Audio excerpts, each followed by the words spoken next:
kids just got one. Hold on a minute. Wait a minute. I'm trying to get that out of your shot. And then if you get closer,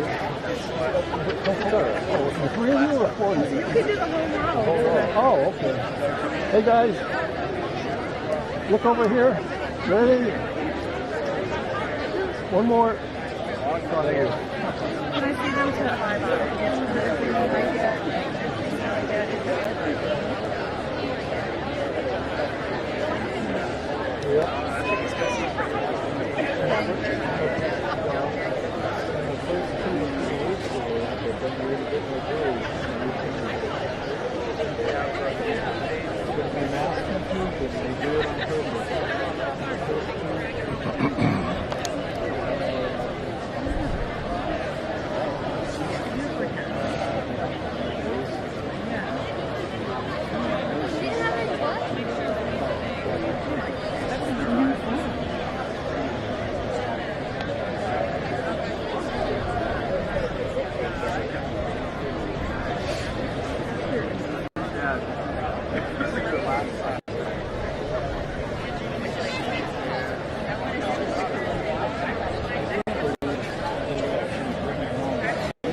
This, but another shot of the graduates just sitting there. Yes, you did mention that. Oh, okay. During presentations. Sure. All right.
I do that all the time.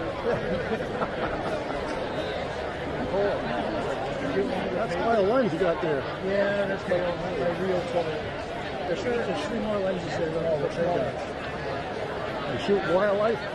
I have. One of those. 4 or 5 years ago, I have a buddy of mine who's never into photography.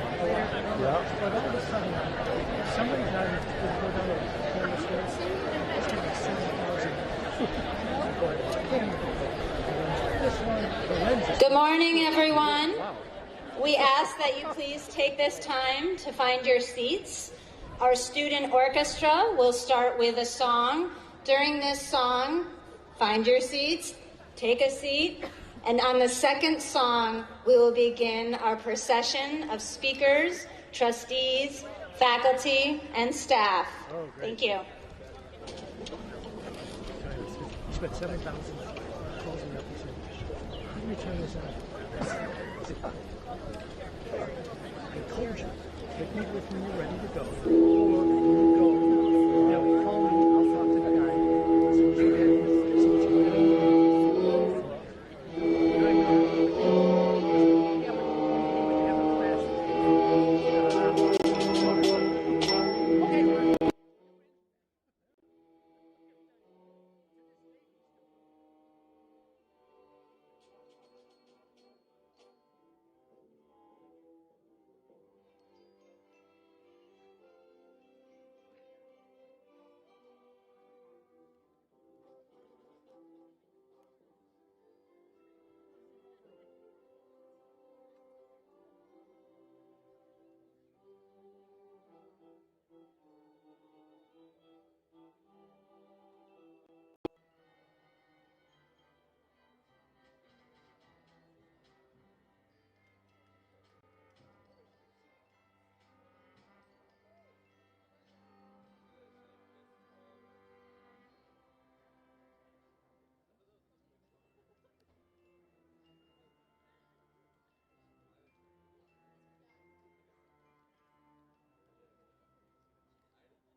Please rise for the procession of the Kingswood Oxford class of 2023.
Please remain standing. In a moment, we will sing our school song, which you can find in the program here. Our school song was written by our own esteemed faculty member and composer, Rich Sharapa, in 1981. Mr. Sharapa is retiring at the end of this school year after 44 years at Kingswood, Oxford.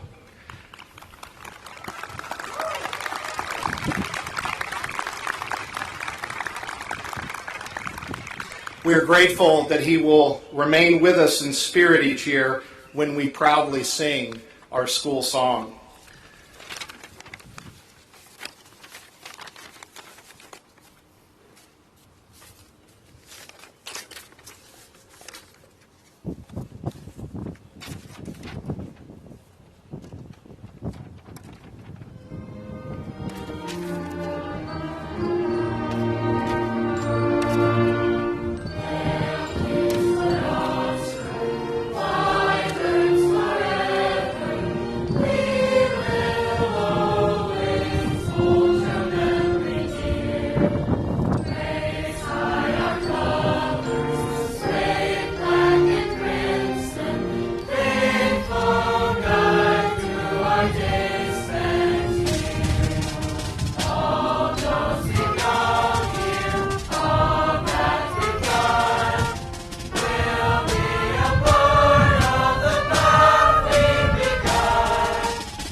Please be seated.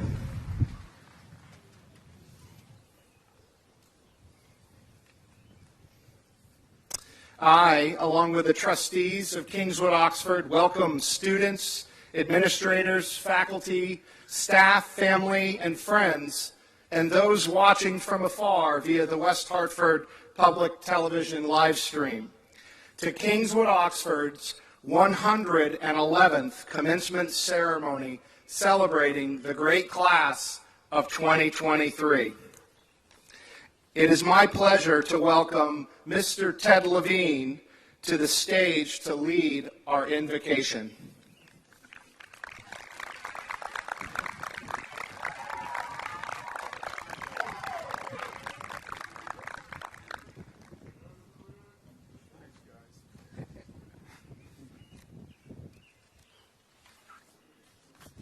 Good morning, and welcome to you all who have traveled from near and far to join us today. And it is a beautiful day. And to the class of 2023, a politically charged song refrain and an old saying. Black 47 is an Irish Celtic rock band. It's a great band, political, passionate, at times angry. And this one song refrain powerfully calls for commitment to a cause. Where will you be when we need you the most? This might be soon. And an old saying, may you live in interesting times. I hate to tell you, but I don't think you have much of a choice. And the question for you is, what will you bring to these interesting times? Where will you be when we need you the most? And what's next? Your time is now for widening, and you will soon have this big chance to explore complexities you have yet to see. And at the same time, you will sharpen and you will find your single challenge, the profound question you have to answer, the ambiguity needing to be clarified. Scientists, you'll need to solve the problems that science created. Historians, Make sure your our collective memory moves beyond, excuse me, beyond fable and forgetting. Reaffirm the civility of facts in a world of spurious voices. Artists and writers explore deeply our potentials and vulnerabilities. You'll have so much information to explore what we can do. I know you'll find the wisdom necessary to figure out what we should do.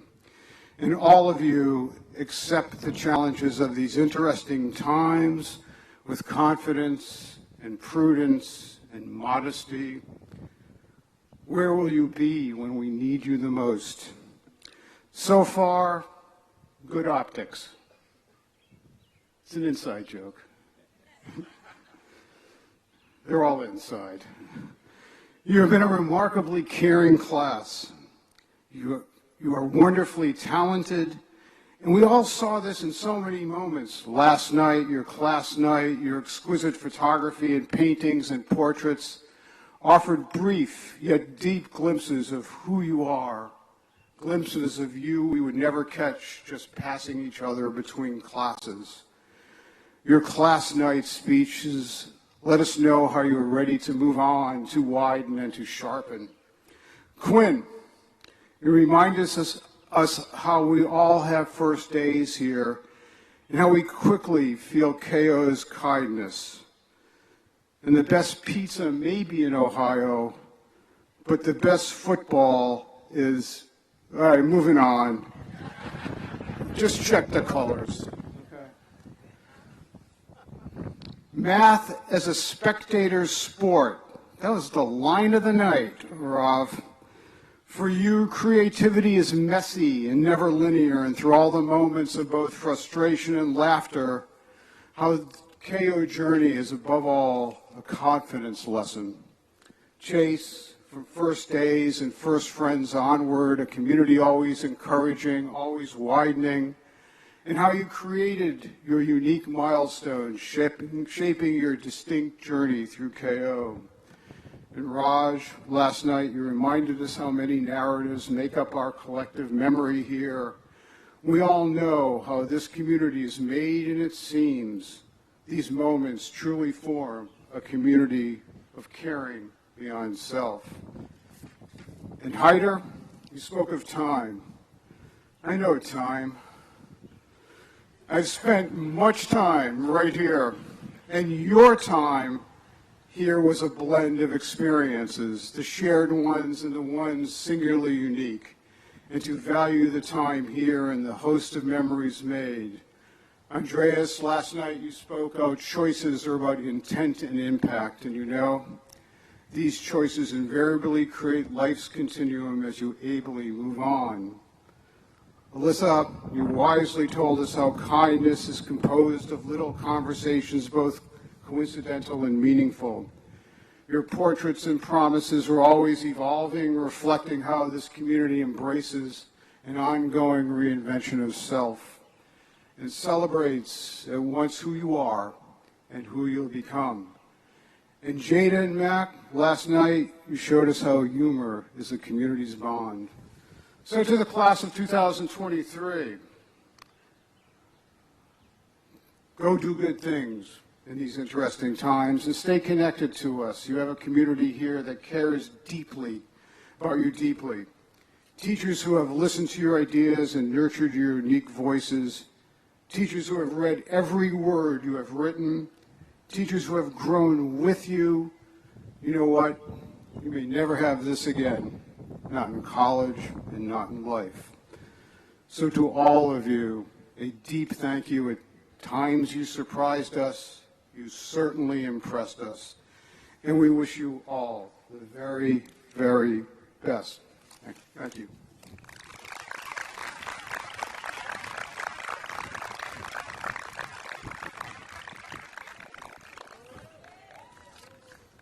Thank you, Mr. Levine. Next, I'd like to welcome up Faith Potter, class of 2023, to introduce our faculty commencement speaker.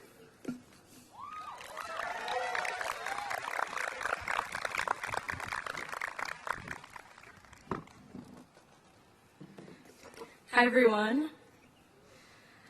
My name is Faith Potter, and today I have the honor of introducing Miss Catherine Shefflin to address our graduating class. Everyone deserves to meet people who change the trajectory of their lives.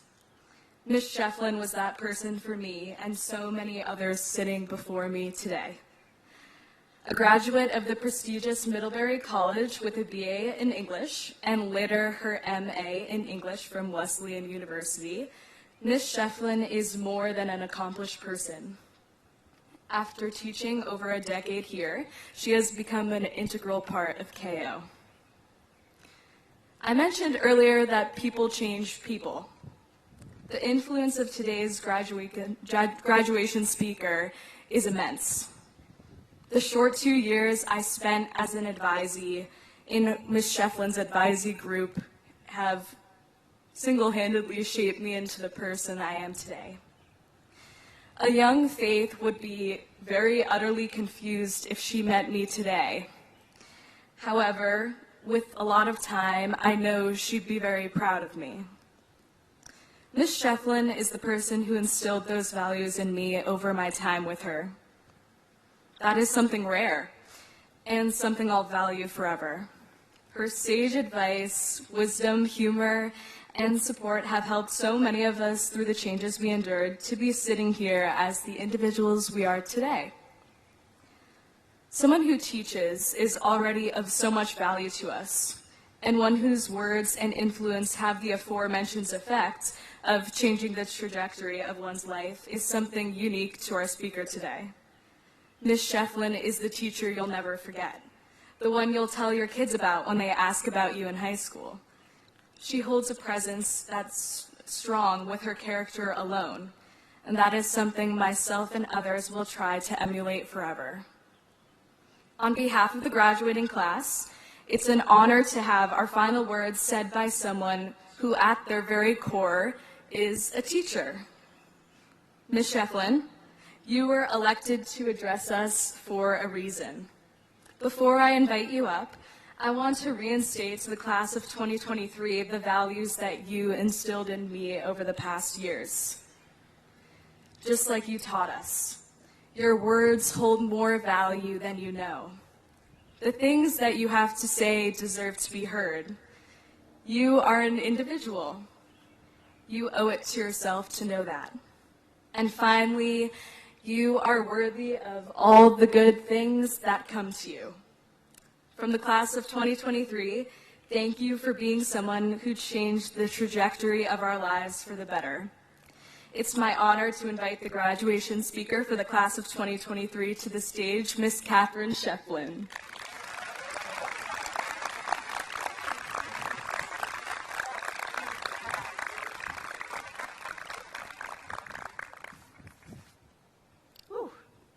I'm almost crying.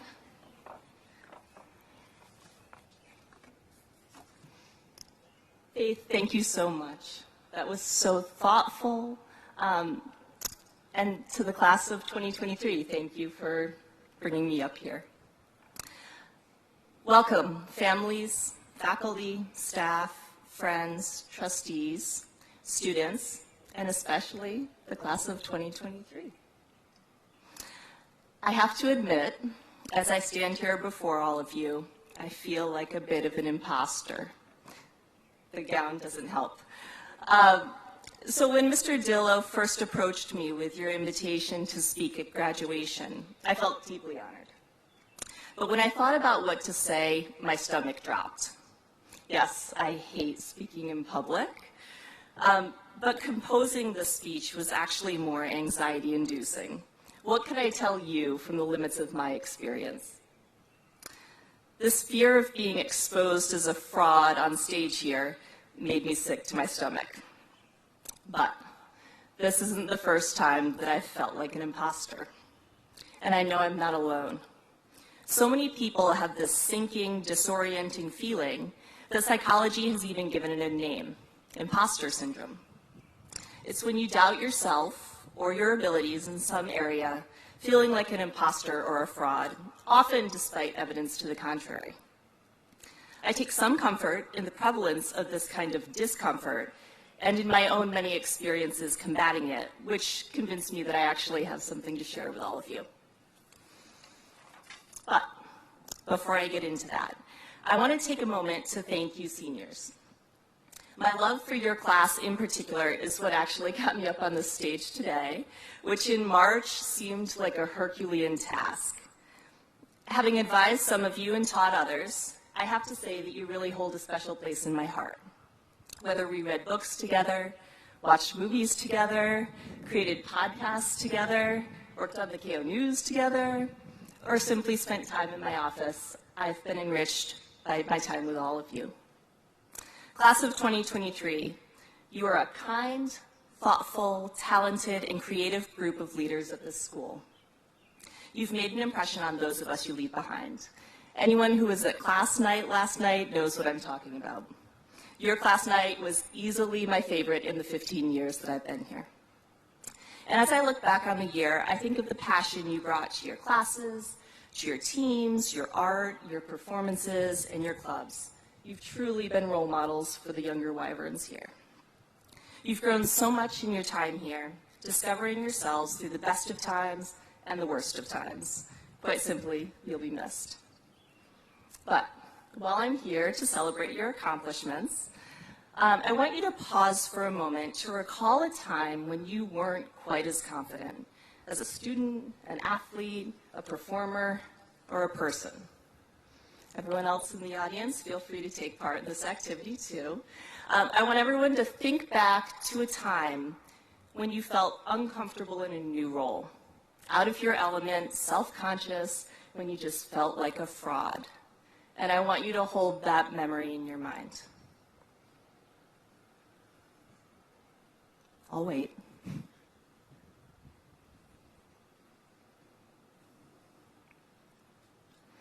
As the famous writer Joan Didion once said, I think we're all well advised to keep on nodding terms with the people we used to be, whether we find them attractive company or not. Otherwise, they turn up unannounced and surprise us, come hammering on the mine's door at 4 a.m. of a bad night, and demand to know who deserted them, who betrayed them, who's going to make amends. So thank you for taking a moment to get in touch with your former selves. To you students out there, I'm guessing a couple memories over the last few years came to mind. Though high school is a time of many firsts, just know that this kind of discomfort and self-doubt isn't something you leave behind in high school. Wouldn't that be nice? In fact, I'd like to introduce you to a few of my former selves in the following stories today. I wouldn't be the person I am today if not for these moments that made me feel like a total fraud and simultaneously helped me forge some of my strongest connections and truly shape my values. Okay, so self number one. I grew up as a faculty child at Taft School, and I knew every inch of that rambling Hogwarts-style campus, from the dining hall where I ate nightly dinners, to the century-old hallways of polished stone that I raced down, to the fields and courts that I played on. At every turn, I saw familiar faces. This kind of tight-knit community where everyone lived and learned together shaped my perspective as a child and is likely why I decided to become a teacher myself. But I was 14 when Taft went from being my home to being my school. And the transition was totally disorienting. I suddenly became just a day student on a campus that privileged boarders. As a child of two teachers, I was uncomfortably class conscious as I found myself surrounded by far wealthier classmates. And with so many teenagers living together away from home, that social caste system was brutal. Insecure and different, I saw myself as an imposter amid all of these real Tafties who were so confident, so experienced, so trendy. That social hierarchy at Taft was on perfect display during a nightly ritual referred to by everyone as the scene. Weeknights after study hall, boarders were set free from their dorms for 45 minutes before they needed to return for lights out. Everyone gathered around the pond, segregated into various clusters, all acutely aware of the pecking order. The scene was first and foremost a place to be seen, but it was also a social scene where everyone played a role. At the end of the night, if you were lucky, someone would ask to walk you back to your dorm. I had no dorm, so I just walked myself home. This campus that had once felt so familiar to me became a foreign land. And this uncertainty extended into the classroom during my freshman year, too. I was always a pretty studious kid. I loved learning, but my confidence took a hit. I got good grades, but I was always questioning myself, hesitant to speak up in my classes. What did I have to say? I would often stay quiet, even when I had questions or ideas to share. But thankfully, those 12 years living at a school, surrounded by students and teachers 24/7, taught me one very important thing. And that's that guides and supports can be found anywhere. Of course, my parents were constant guides, but I quickly found a support system, and more importantly, a cheerleader in my sophomore English teacher. In her classroom, books came to life for me in new ways through our discussions, and I just couldn't stay quiet. I have a special appreciation for Zora Neale Hurston's Their Eyes Were Watching God because I first read it in her class, finding dual inspiration in my teacher and the complicated, empowered heroine at the heart of the novel. Hurston writes, "There are years that ask questions and years that answer." She was right. Sophomore year answered, as I felt seen and heard in this classroom in ways I hadn't before. And I was quick to ask my English teacher to take me on as an advisee. She helped me feel a sense of belonging and was always ready to remind me of who I was and how others really saw me, to shake me out of my uncertainty, uplift me, help me look at the scene around me with new eyes, and above all else, just make me laugh, often at myself. So as I grappled with my first major experience of imposter syndrome at Taft, I simultaneously realized how to combat it, through finding my guides who could bring me to my senses. You seniors may have felt a similar experience trying to find your place at KO. And I'm sure there are many people who have guided you, some in this very audience, as you've developed a stronger and surer sense of self. KO may have assigned advisors to you, but in college and beyond, it often takes a little more initiative on your part. As you head off in your different directions with your many first days and first experiences, don't be afraid to ask for guidance and support as you try new things and at times doubt yourselves. Look to those you admire and trust when you're uncertain. Relationships like these are often all we need to remind us who we really are. Okay, self number 2. By 2004, I'd grown a lot from my Taft days. As a recent college grad, I took a job at Berkshire, another boarding school in Western Massachusetts. I was eager to teach and coach and mentor and live with students in an environment that resembled the one that shaped me. But I felt like an imposter at every turn. Some of you might be familiar with the Samuel Beckett sticker that I have on my laptop, if you've had me as a teacher. The lines from this Irish writer serve as a kind of mantra for me. It says, "Ever tried, ever failed, no matter. Try again, fail better." I like to think of my early years at Berkshire as ones where I learned how to fail better, as a teacher, as a coach, as a dorm parent, as an advisor. While I felt wholly supported as a teacher and coach, the area where I had no guidance or mentorship was, somewhat ironically, in advising students. As a dorm parent for 60 teenage girls, yes, that's 60 teenage girls, I was thrust into the role of parental figure for these young women living far from home, a role I was absolutely not prepared for. So I was 24 in my second year at Berkshire when I first met Jess.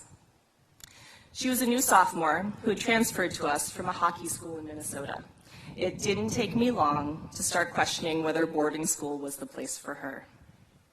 She was disruptive in classes, in my class. She was at the center of any significant team conflict. She disdained authority. She had something to prove, but no one really knew what that was, least of all her. But she was also creative and funny and smart, and most importantly, I could see that she cared deeply about her relationships with others. After her original advisor, also Jess's hockey coach, washed her hands of Jess after a difficult sophomore year, I offered to take her on as an advisee.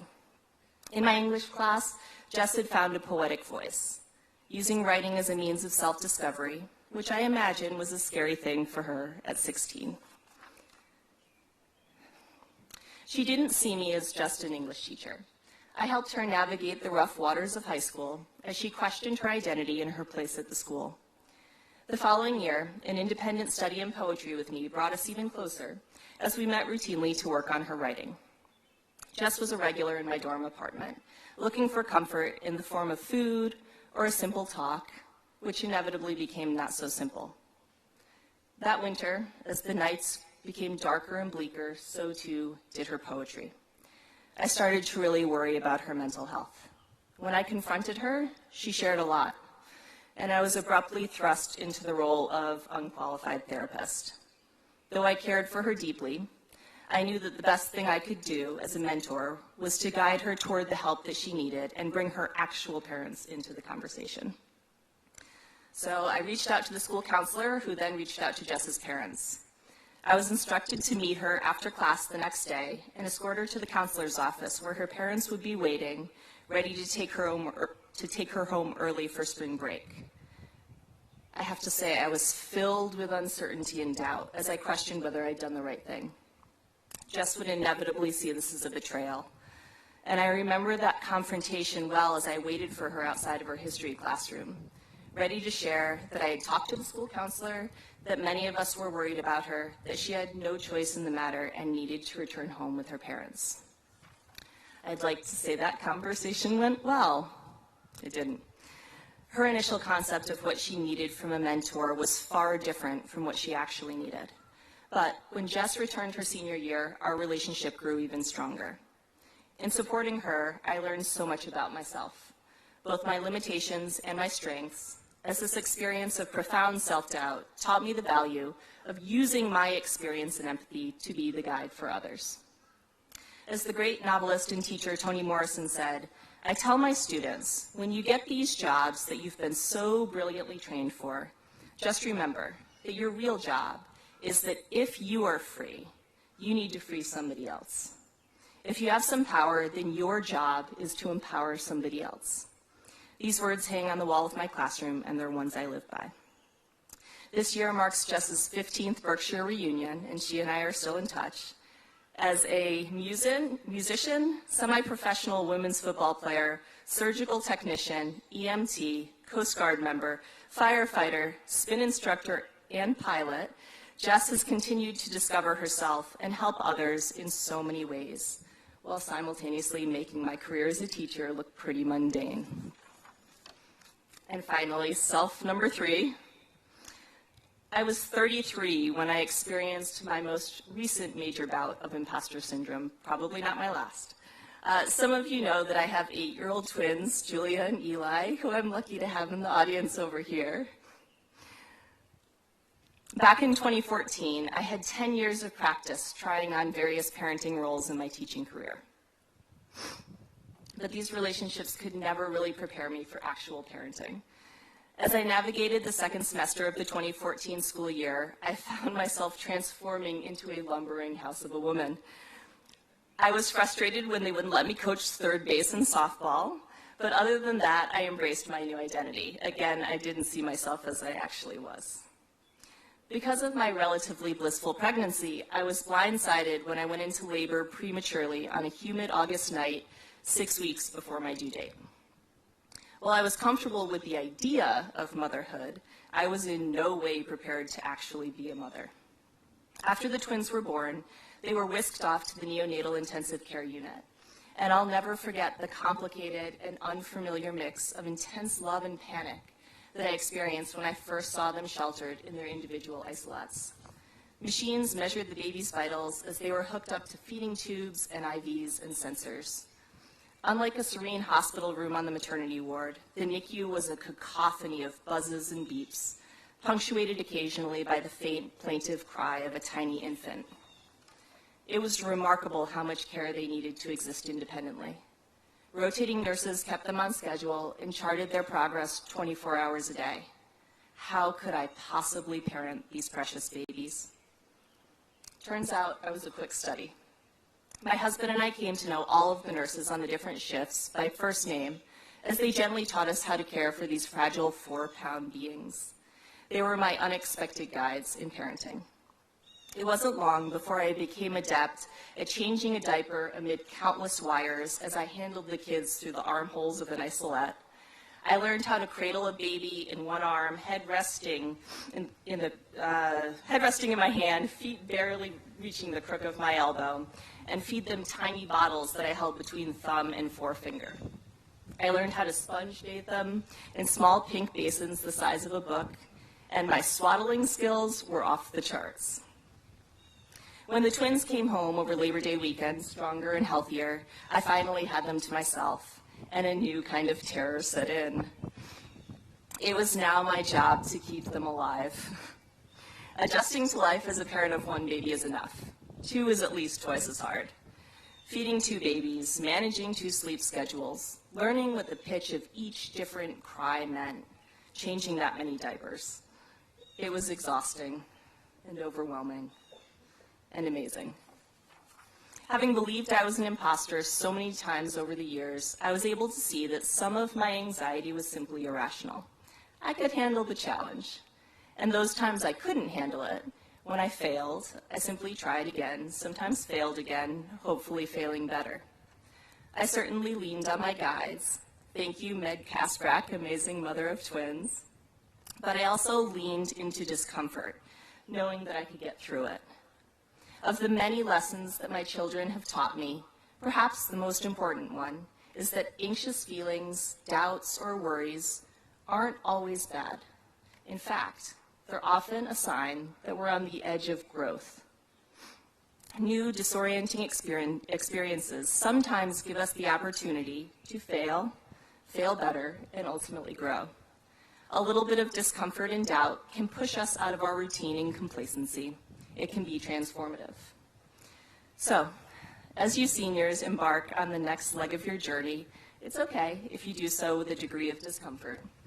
College presents the next stage to try on new roles and identities, to discover yourself further through new relationships. Many leave college with a plan and direction, but even when you move on to the next stage, maybe going to graduate school or getting a job or starting a family, try not to think of yourself as a fixed person. Embrace the discomfort.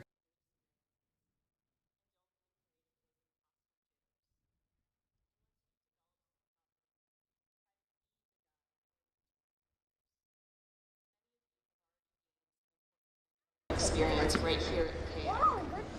And in a wonderfully circular way, you've all allowed me to practice what I preach by allowing me one final moment of mentorship here today, and a chance to overcome my imposter fears.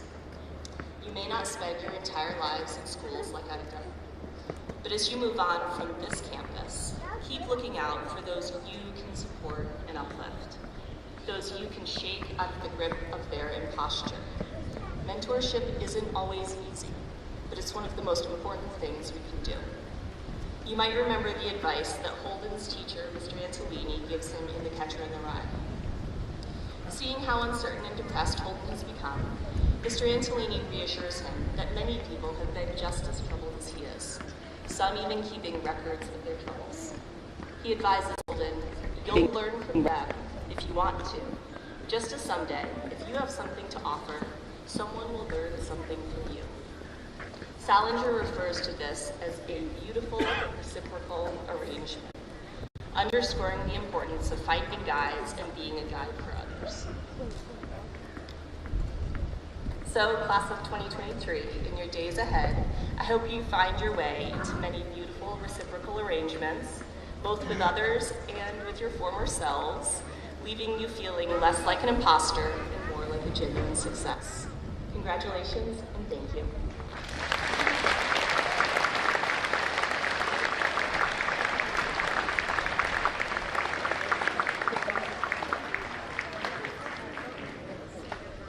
Ms. Shefflin, thank you for those beautiful words for your authenticity. What a wonderful speech. What a wonderful send-off to the graduating class of 2023. It's now time to get down to business. So I'd like to ask Dr. Gleason, the head of the upper school, to come to the podium to assist in the presentation of the diplomas for the class.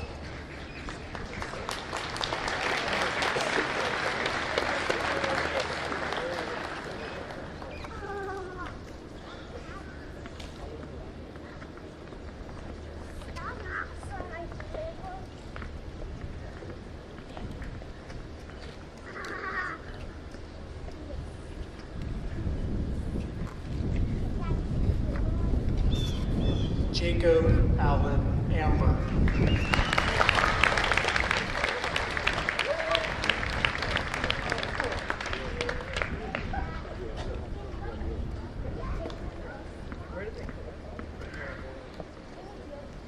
Jada Asapakai.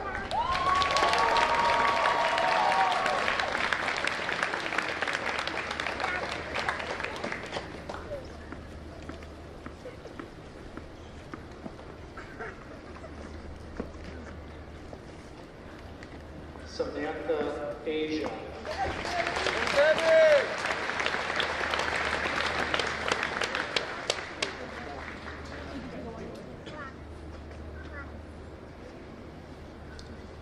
Abigail Faith Byer. I want to note there's an error on the program. Abby earned cum laude honors.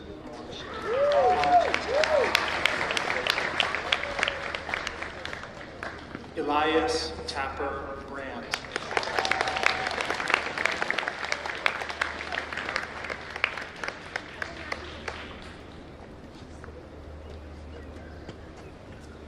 Hallie Sydney Bronstein.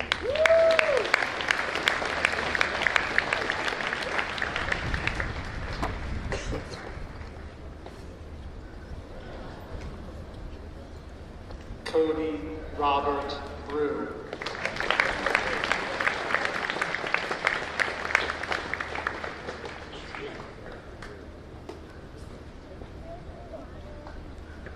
Samuel Patrick Romper.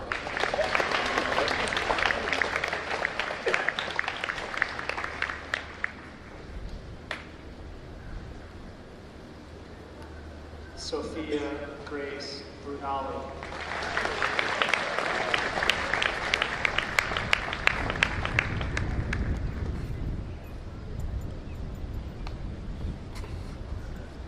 Mackenzie Piper Campbell.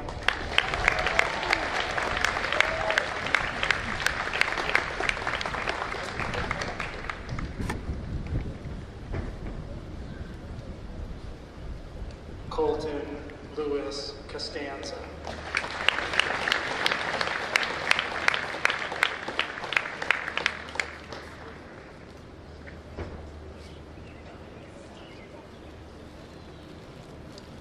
Matthew James Champagne.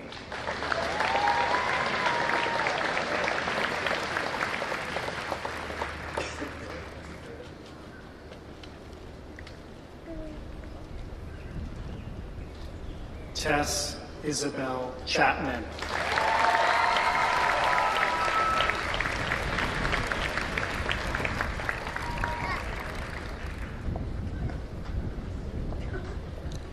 Matthew Cote.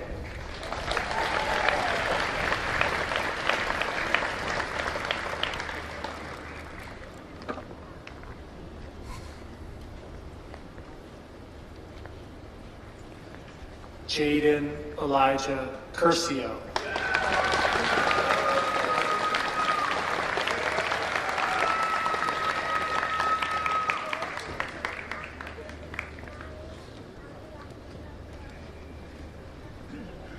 Janvi Dadala.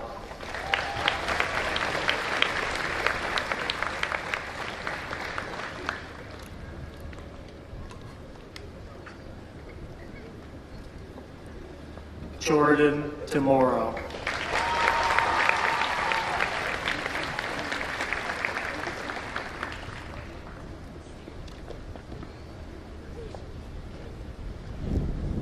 Stella Vivian Dodd.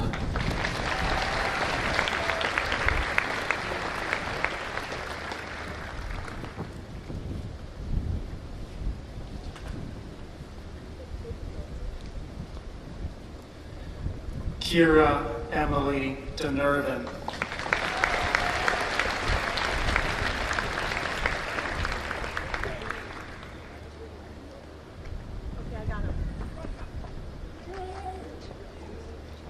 Maggie Rose Dwyer.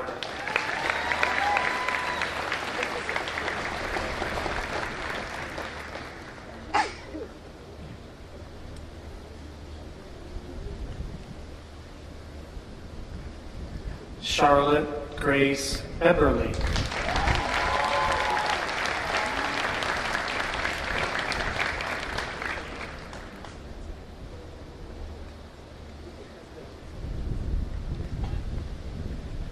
Cole Ellis.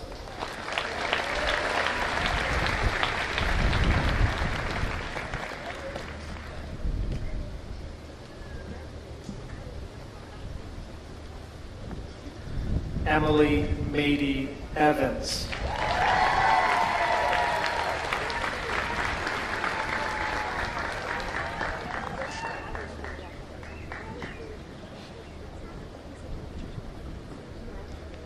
Kodalichi Kanena Izebo.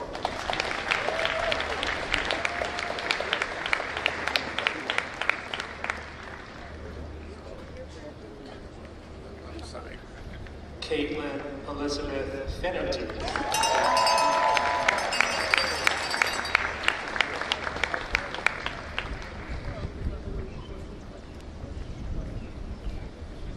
Jolie J. Flash.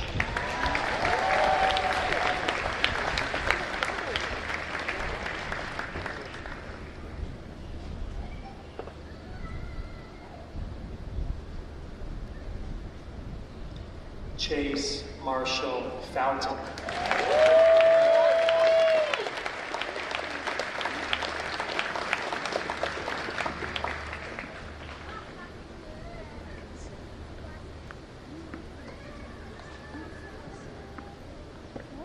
Paul Sebastian Giliberto.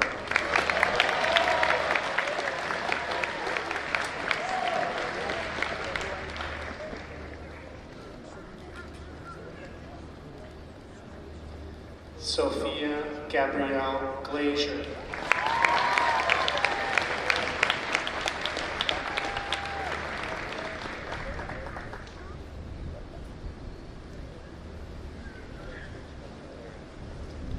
Jack Ian Gold.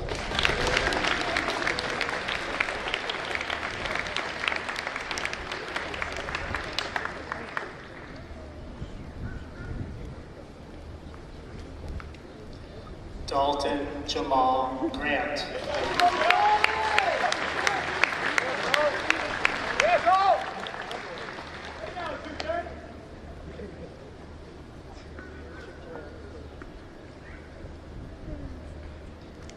Yukai Esco Green.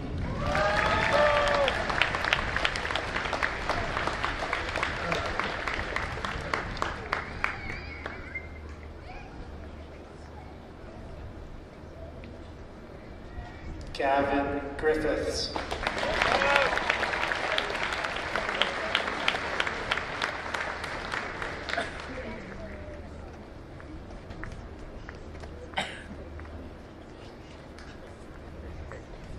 Anya He.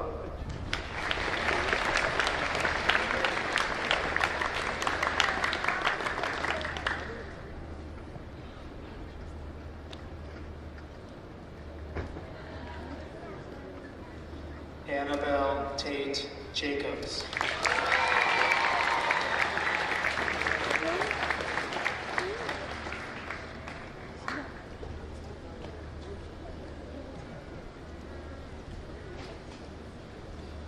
William Hills Jacobs.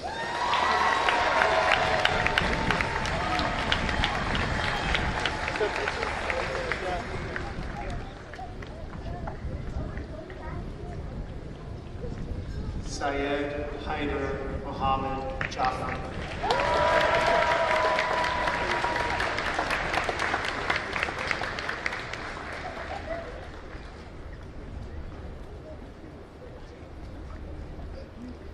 Danielle DJ James.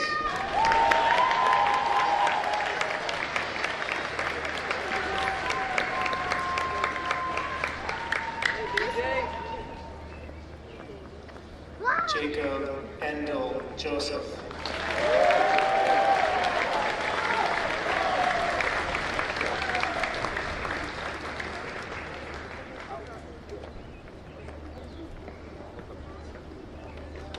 Quinlan Kathleen Kearney.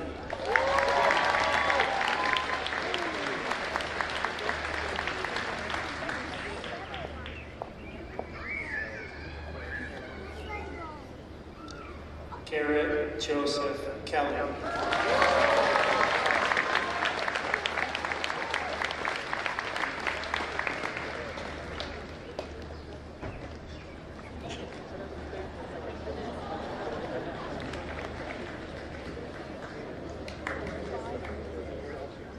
Allegra Morgan Kodowitz.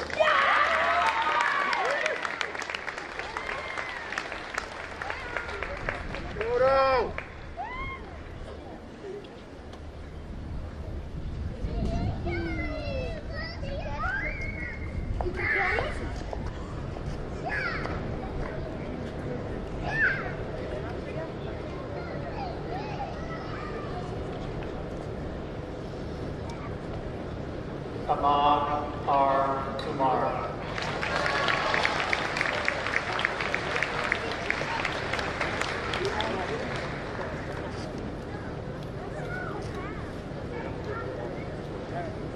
Arav Kumar.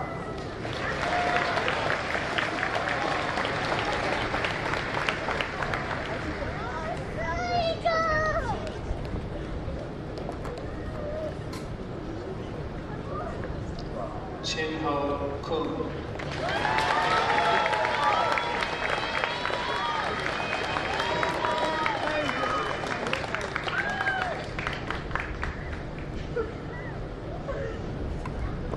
Epiphany Jeanette LeBoy.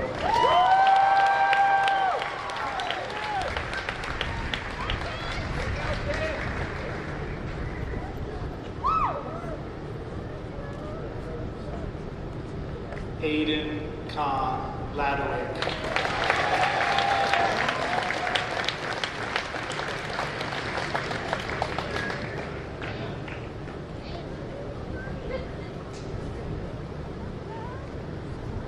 Shoshana L. Levy.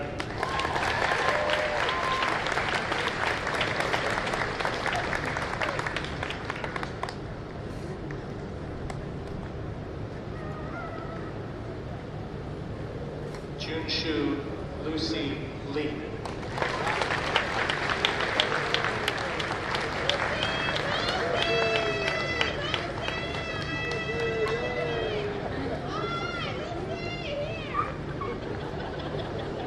Chongye Alex Lin. Wild's camera is back on. He was actually not off. It was just the yellow tricked me. The other one's down. Oh. Yeah, I saw the other one is back now too. He might have switched. He might have just ran out or something. Oh. He was frozen and then he was out. Got All it. three of them are there? Yeah, they're there now. Okay. Might have been like I gave him the battery. He might have switched. Oh. Well, that was bad timing because it was right when they switched sides. All right. Sorry. Stephanie Liu.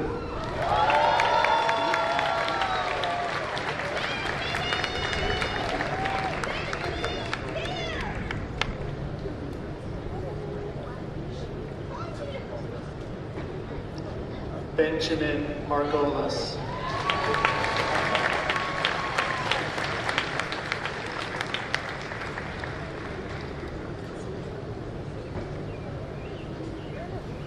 Lucia Martinez Castro.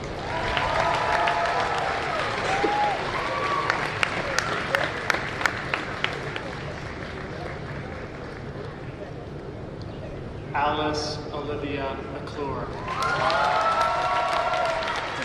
Try to keep their heads together. Okay. No, like not. Christina Celine May Mullen.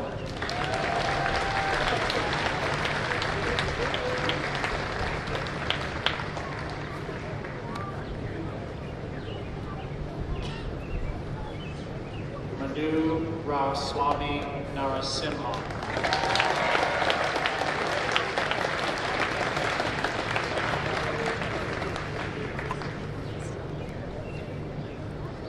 I see what you mean.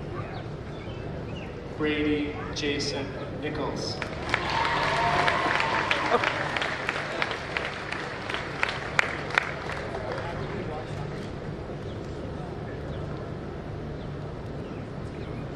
Rajan Patel.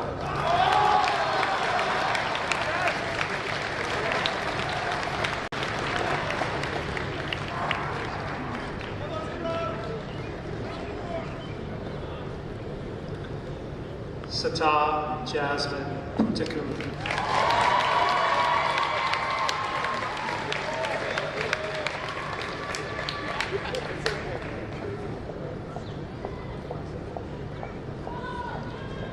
Jillian Lee Plout.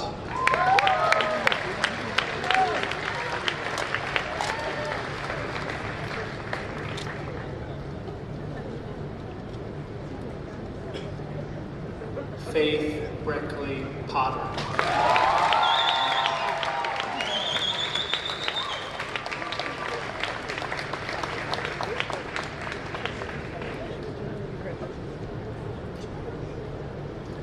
Frank Wei-Chi Pu.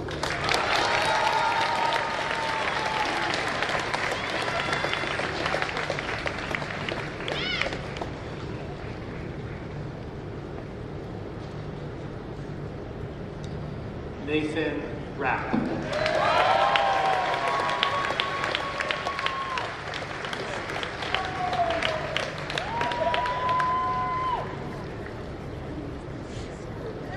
Evie Corcoran Rep.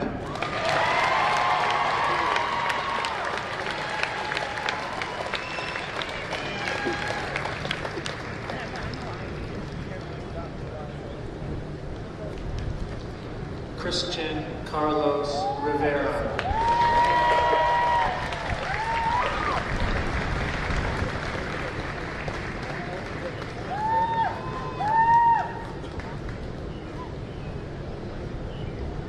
Jordan Robertson.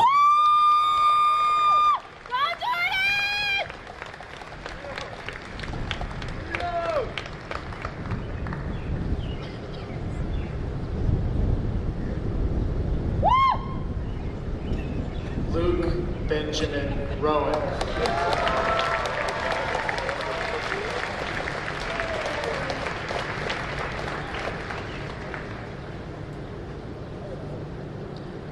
Praveen Andres Sharma Royan.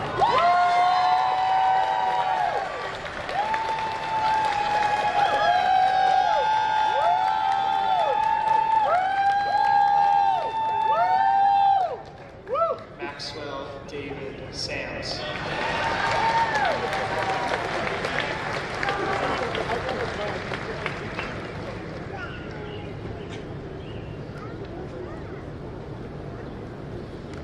Avery Alana Schiff.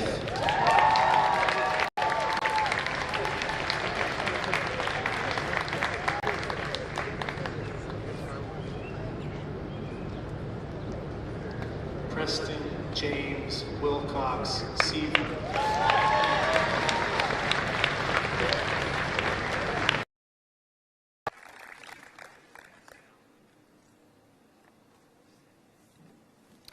Chase J. Shamleffer.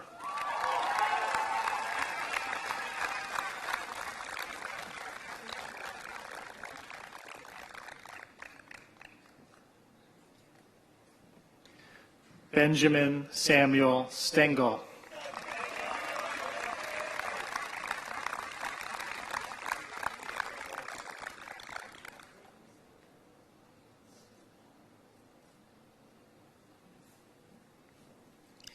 Theodore Martin Steffen.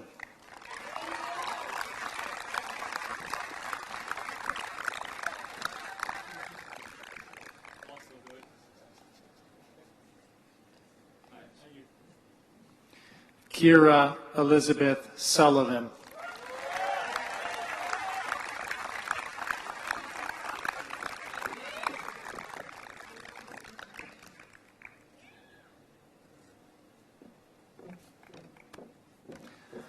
Alyssa Helen Temkin.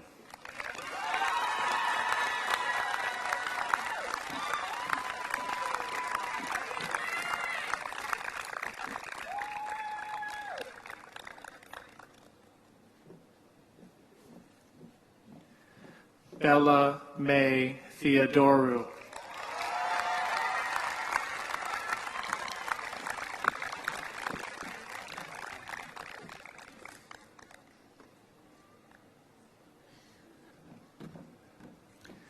Alina Maris Vaughn.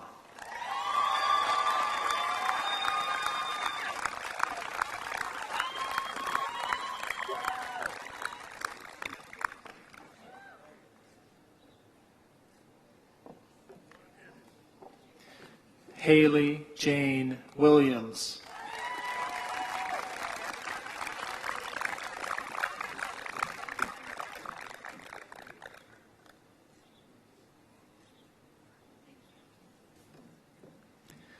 Devin Matthew Wolf.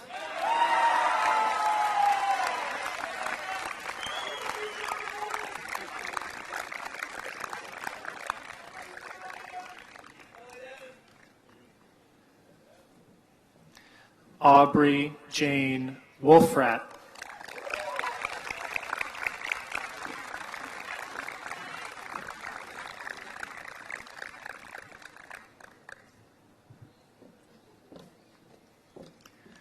Mason Wolfgang Zimmer.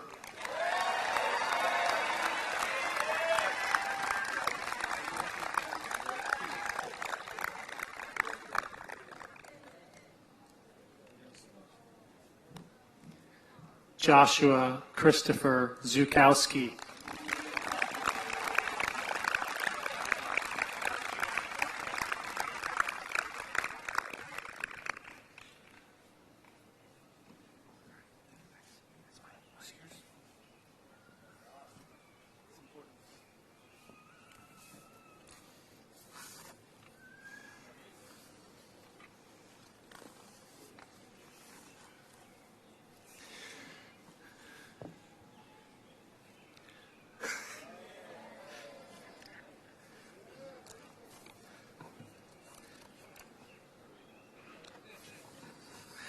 Ladies and gentlemen, I introduce to you the graduated class of 2023.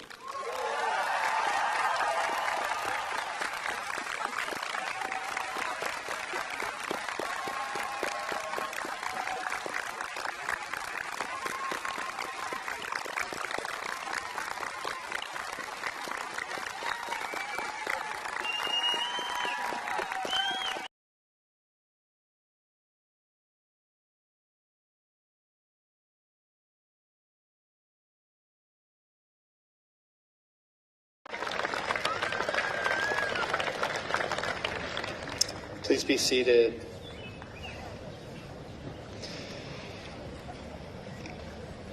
To our newly minted alums, before I give the annual charge to the senior class, I'd like us to take a brief moment to thank some very important people. While this day is certainly the result of your own efforts and the many sacrifices you have made, I think we would be remiss if we did not take a quick moment to recognize some of the people who helped you get to this point. First, to the many people who make this ceremony happen today. The physical setting of this commencement, surrounded by school buildings that have seen thousands of wyverns walk their halls and encircled by large oak trees on a bed of grass we call the Senior Green, is truly a remarkable place in an intimate way to celebrate our senior class and send them off into the world.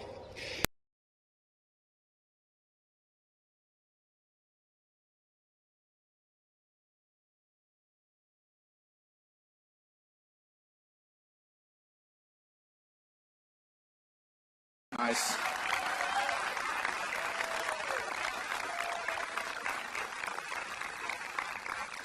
A special thanks also goes to Sherry Malinowski and Michael Bain and the many others for coordinating today's ceremony.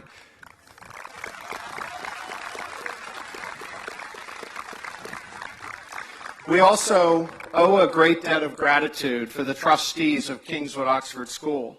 You may not see them on a daily basis, but their leadership, support, and unwavering commitment to KO have made it possible for us to fulfill our mission to inspire students to excel and lead lives of integrity. Some of them are here with us on the stage. Please join me in thanking the Board of Trustees of Kingswood Oxford School.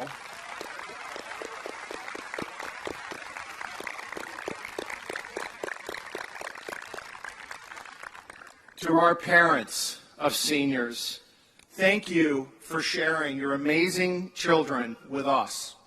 There is no greater task or honor than to partner with you in raising young adults. We are a better school because of them. Parents, we will miss seeing you around campus as well. I always tell graduating seniors not to be strangers, and that this will always be a home away from home for them. I'll extend that to you as well. Seniors, your parents have been your biggest supporters and have made so many sacrifices over the years in both time and money to help you earn this diploma. Please join me in thanking your parents.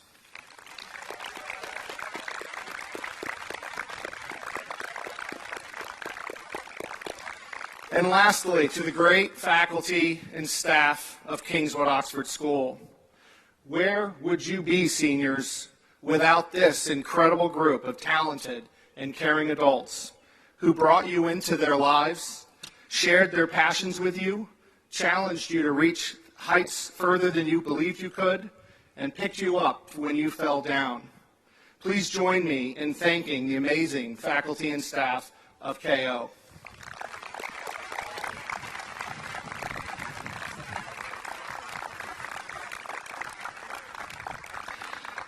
Now, as someone who has been tasked with speaking in front of others quite often, whether in my prior life as a teacher or my current one as a head of school, offering this charge each year to the graduating class is about as daunting as they come. The word charge itself sounds pretty intimidating. Anything short of inspiring students to change the world, save the planet, scale the highest mountains, and cross the vast seas, and I'm shortchanging you. When I hear the word charge, I imagine a general on horseback, waving a sword in the air, trying to compel scared-looking soldiers to charge across some battlefield with the odds not so much in their favor. Of course, the reality is it's not soldiers, but just this group of smart and eager seniors thinking, come on, Dillo, let's cut to the chase, please. So I will. Class of 2023, you are unlike most of the other classes that came before you. Your years here have been marked by generational events that students will read about in history books of the future. A global pandemic sent you home to study online during your fourth form spring and severely altered your athletic and artistic opportunities that next fall. In addition to COVID, you've experienced a national reckoning about ongoing racial injustice, watched the mob invade our nation's Capitol building, and discovered the fragile threads of our democratic institutions. You've witnessed the sad decline of citizenship in the halls of Congress as leaders elevate party above country. And you've watched corrosive culture wars stream out on Twitter, Instagram, and TikTok, while real war plays out on the once fertile fields of Ukraine.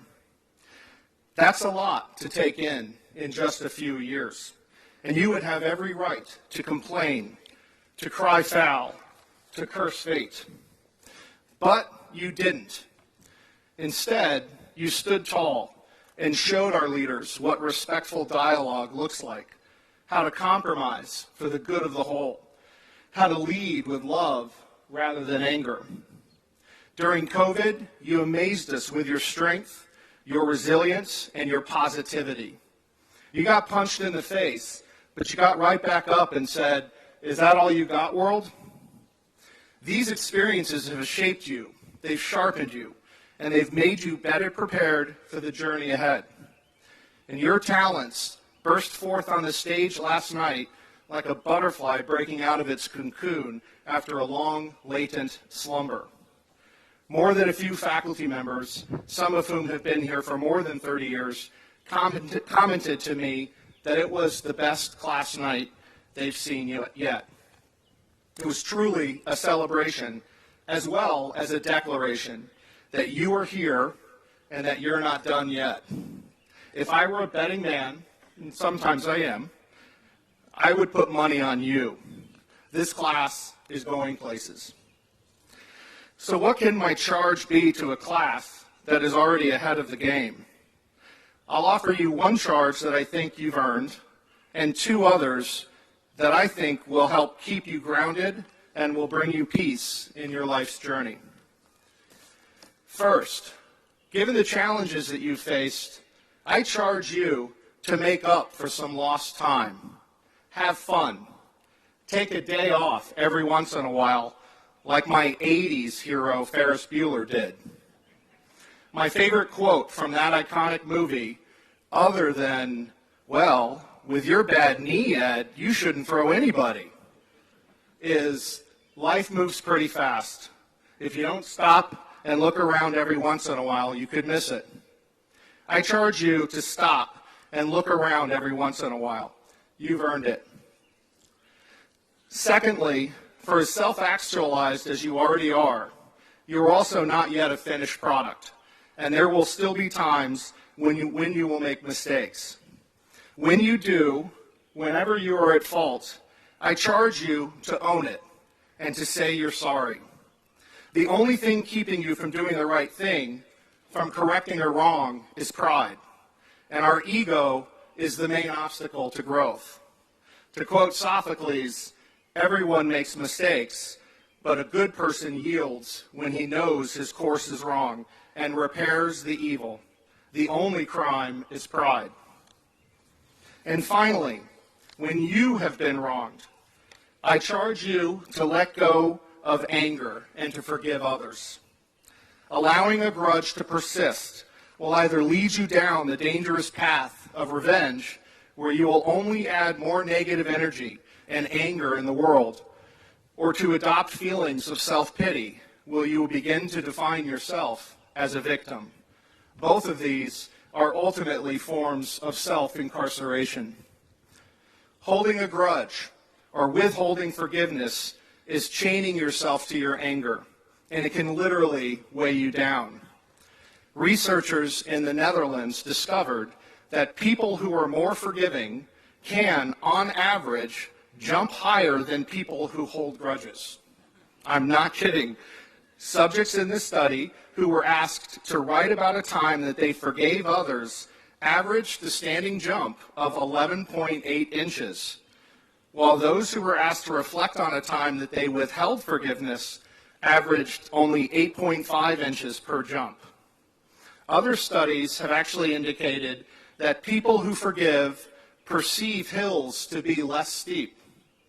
Now, I'm not suggesting that you should forgive others simply so that you can jump higher, though it would seem to make some sense if you're training to make a basketball team. Interestingly, there are also examples of forgiveness and reconciliation throughout the animal kingdom, most prominently among mountain gorillas and chimpanzees. They can get into some wicked fights with each other, but then end up embracing and kissing as if nothing had happened. Apparently, the only species that so far has failed to show outward signs of reconciliation is the domestic cat. I swear, and I'm not anti-cat, I read this. letting go of your anger and forgiving someone else is not an easy thing to do. It's why Mahatma Gandhi declared that the weak can never forgive, and that forgiveness is the attribute of the strong. It is why the Enlightenment poet Alexander Pope said, "To err is human, and to forgive is divine."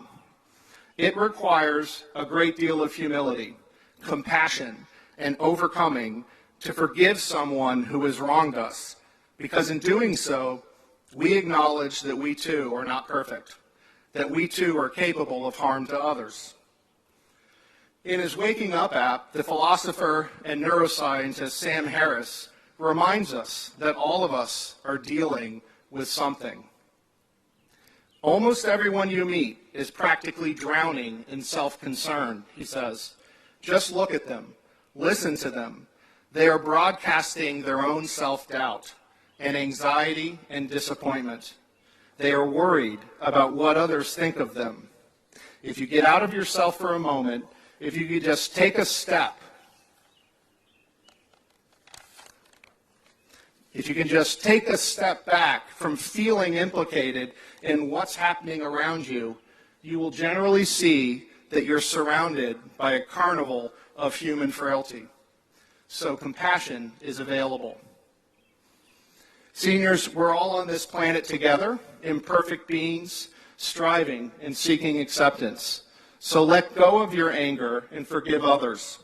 In doing so, you will find freedom and inner peace. If you don't believe me, trust the great American author and poet, Maya Angelou. It's one of the greatest gifts you can give yourself to forgive. Forgive everybody. Class of 2023, we're going to miss you. Know that our doors are always open for you here at KO. We look forward to hearing all about your many adventures when you return to say hello. I hope you will be good to yourself and take the occasional day off. I trust you will have the courage to apologize when you have wronged someone. And I hope you find the grace and experience the freedom that comes through forgiveness. I will leave you with a somewhat overused Gaelic blessing, but overused perhaps for good reason. May the road rise up to meet you. May the wind be always at your back. May the sun shine warm upon your face, the rains fall soft upon your fields, and until we meet again, may God hold you in the palm of his hand. Thank you, seniors.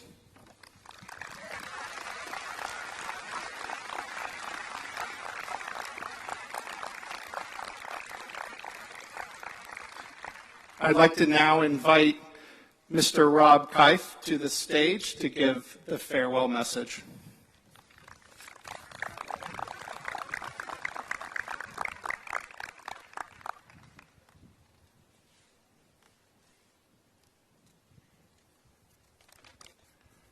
Thank you, Tom. It's nice and cool up here. Class of 2023. 7 years ago, as sixth graders, you scampered energetically across this lovely campus for the first time. 4 years ago, you blissfully climbed the steps to the upper school and walked straight into the jaws of an international pandemic. But in the white-hot crucible of this ordeal, you forged the steel backbone of your character. You conquered this crisis with courage, resilience, and ingenuity, and emerged with greater maturity, wisdom, and compassion for others. Today, as you step forward into the wider world with purpose, poise, and promise, your parents, families, friends, and teachers wish you Godspeed. Thank you.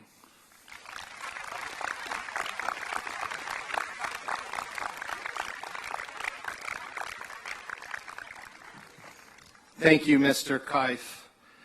Before the recessional, I just wanted to say it's a long-standing Kingswood Oxford tradition that a senior is not actually a true graduate of the school until they've shaken the hand of every faculty member at the school.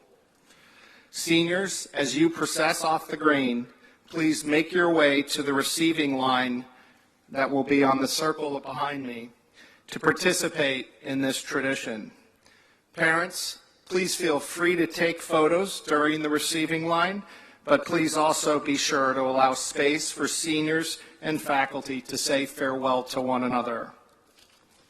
We will recess with those on stage first, followed by the faculty and staff, and then last but certainly not least, the awesome class of 2023. Please rise for the recessional.